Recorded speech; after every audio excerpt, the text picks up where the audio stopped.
How do we reach freedom from despair? How do we get past the pain that we feel emotionally for whatever reason in our lives?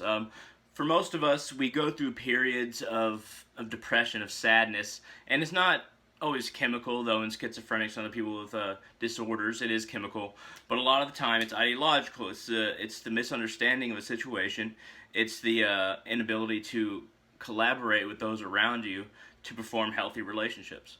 But these periods can be very short or they can be very long and anywhere in between. These periods in our lives, sometimes it feels like our entire lives we spend in despair. And myself included, I feel like a lot of my life has been in despair, sadness, depression. And I've realized a few things to get past it, to reach the freedom from this box, this black box of despair, in which we always try to bash through the walls by gaining more power or gaining more people relying on us, by gaining more strength physically or respect in society. But we can't get through those walls.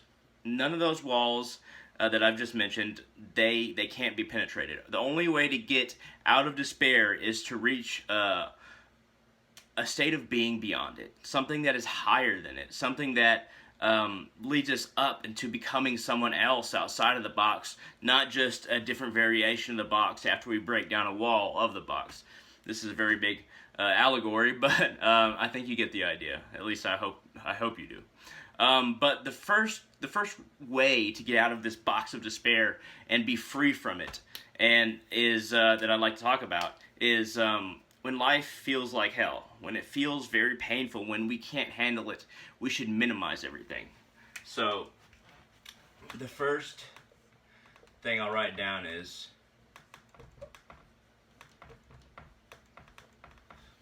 the first tactic that I would recommend is minimization. Minimizing both the amount of things that you think about during the day, and that might seem very petty, like, oh, just stop thinking as much.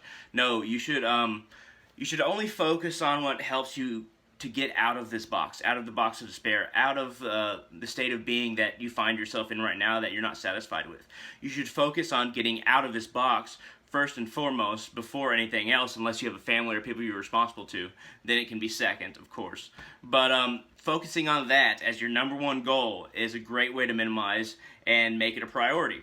And you can have other things that you minimize your life down to. It doesn't have to just be getting out of the box of despair, because it never really is. You have to do a whole bunch of other stuff in life in order to maintain yourself, your family, but also just basically have options to get out of the box, because we need other people. We need other people to help us. And that leads me into my next point. And of course, when I say minimize, you might want to minimize how many things you have in your house, how many activities you do, and narrow it down to the ones you need most and want most.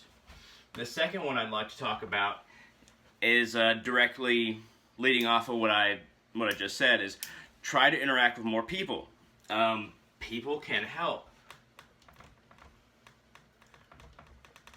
And I don't just mean help in the sense that we're very social animals and we need interaction. I mean, there are many people out there who can help you with your situation. Now, you never really know who's going to have what knowledge and who's going to be able to help you in your current situation.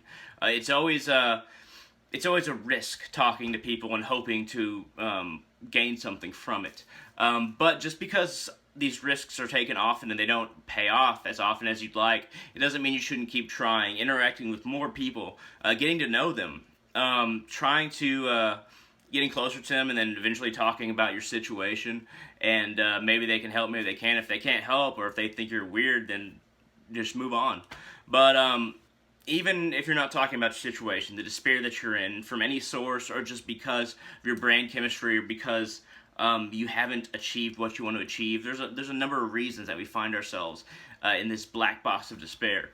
But interacting with people can actually raise our spirits. the amount of information we get from somebody isn't always what they say, isn't always the knowledge that they communicate. A lot of it is the things that they don't say, but we read from them, their body language, their intention, their tone of voice. And the more interactions we have with people, the more likely it is that we'll meet someone that has the right energy about them to boost our own. So risking if you don't like to interact with people, risking interaction with a bunch of people, maybe one at a time or maybe more than one at a time, is definitely worth it, because when you find that energy that you are instinctually attracted to or naturally raises your own, then that interaction can boost your morale for that day, and if you get close to that person, it can boost your morale on a regular basis. So interaction is very important if you want to get out of the black box of despair and be free from it. Now, the third point I'd like to talk about is we always have these symbols in our lives. And this is more religious and spiritual than anything else, but there are symbols that are both political and personal that can also fall under this category.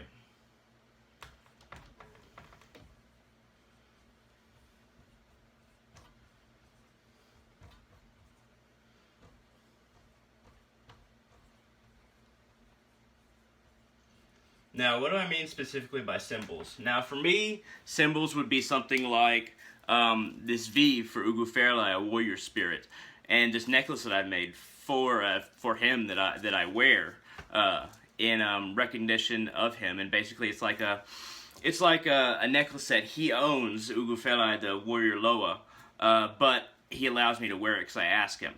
And this actually does give me strength. Now, if you don't believe in God, if you don't believe in spirits, or you do believe in God, you just don't believe that what I'm talking about is real, which is a lot of my videos, if you don't think that Ugu Fairlight exists. For me, it feels like an addition to my strength. It feels like a boost. It feels like me and Ugu Fairlight are one, and he complements my existence and makes it surpass what I would be alone. For you, it might be something else. For you, it might be a Christian cross. And if you're also true, which I also have a Viking armband of 2 ravens, Hogan and Monin. Now, I surround myself with all these symbols. The symbols that connect me to my spiritual life here. That connect me to my spiritual understanding and constantly remind me of it. And those symbols become the foundation of my mind during the day. They become a reinforcement for the ideology that I believe and the spirituality that I feel and am a part of. For you, it might be completely different symbols. You might wear, I also have a Om t-shirt on, and this is it's a creationary, basically mantra and symbol in Hinduism, which is my main religion, and 2 other spiritual systems I add on, Asatru and Vodou. But anyway, for you it might be a cross, or it might be after Ash Wednesday. You come back from church, you have the ash on your forehead. If we're still talking about Christianity. In Buddhism, it might be a prayer beads around your neck or around your wrist. If you're going to politics, if you're a communist, it might be the sickle and hammer, basically dog tag around your neck. If you're conservative, it might be I was about to say elephant. That doesn't make any sense. But some kind of token of identifying yourself as conservative might be something that you wear. If you're extremely liberal, you might have the hands locking, and it might be a necklace, it might be an armband, it might be a t-shirt. If you're Austria, like I said, you have the armbands, but you also have the Chaos Star, arrows in all directions of Tiwaz. You might have an Ansu's rune, like I have, as a necklace, which is right here, actually. And this symbol means quite a lot to me, because it represents calling upon the gods. And this is my other Viking armband. And, you might have a prayer bead set that basically you say a mantra, and then you go to the next bead, say a mantra, and go to the next bead until you reach the end, basically. And this is the one that I have for Shiva. You might carry a knife engraved with somebody's name that has passed, or somebody that maybe it's somebody's nice knife that was significant to you. But whatever it is, whatever material symbols that you incorporate in yourself, even if it's a tattoo, having these close to you and reminding you of who you are as a person constantly is very beneficial to moving forward as that person you want to be, and as someone who has benefited from these tokens of reality, from these reminders, from these talismans that give you strength spiritually, and even if you don't believe in spirituality or energy, just ideologically. Being close to your symbols is highly important for everyone, no matter if you believe in God or not, or what religion or whatever political idea you hold. Now, basically, I've gone over 3 points for how to reach freedom out of despair, and we have the guy standing in the box here in the staircase, of course.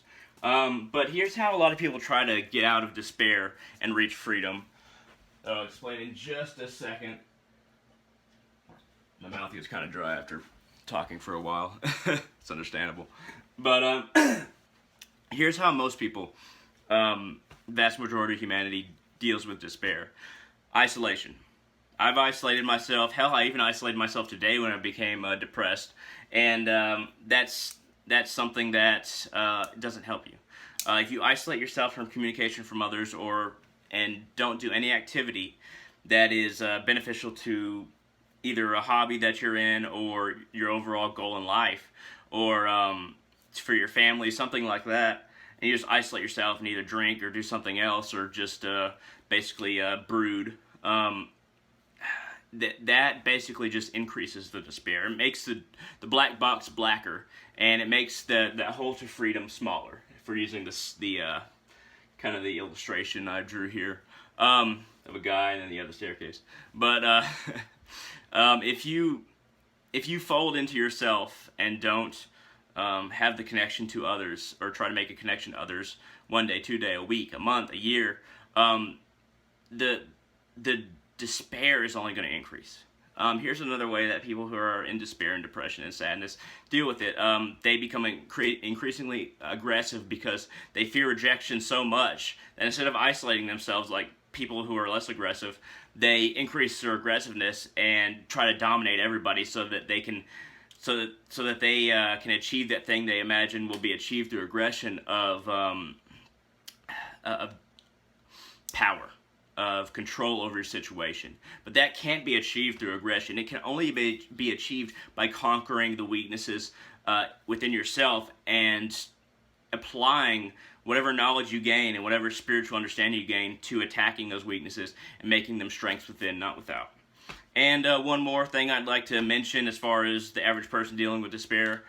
Some people turn to substances. It doesn't have to be alcohol or cigarettes. It can also be food. Some people overeat.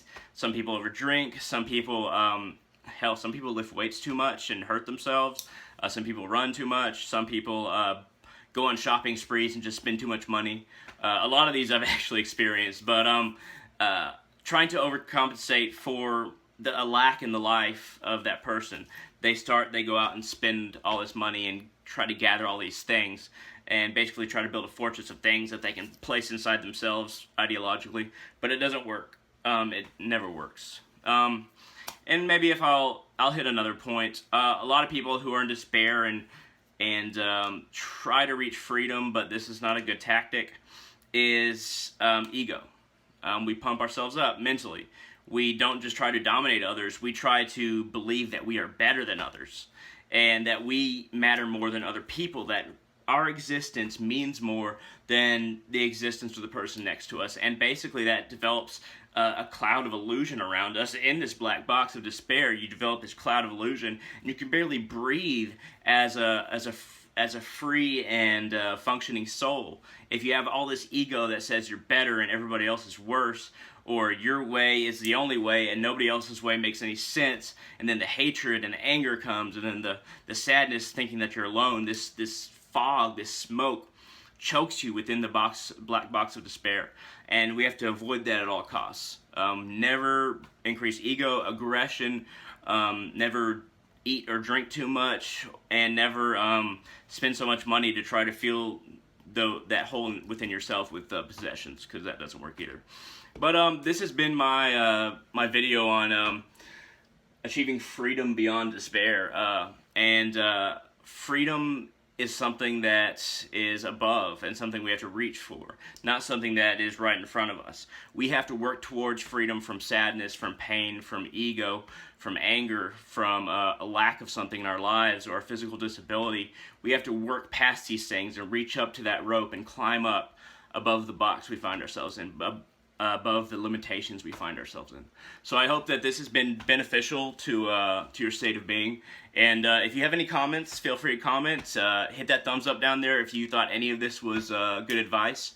And I hope to see you in the future. Please keep watching. Thank you.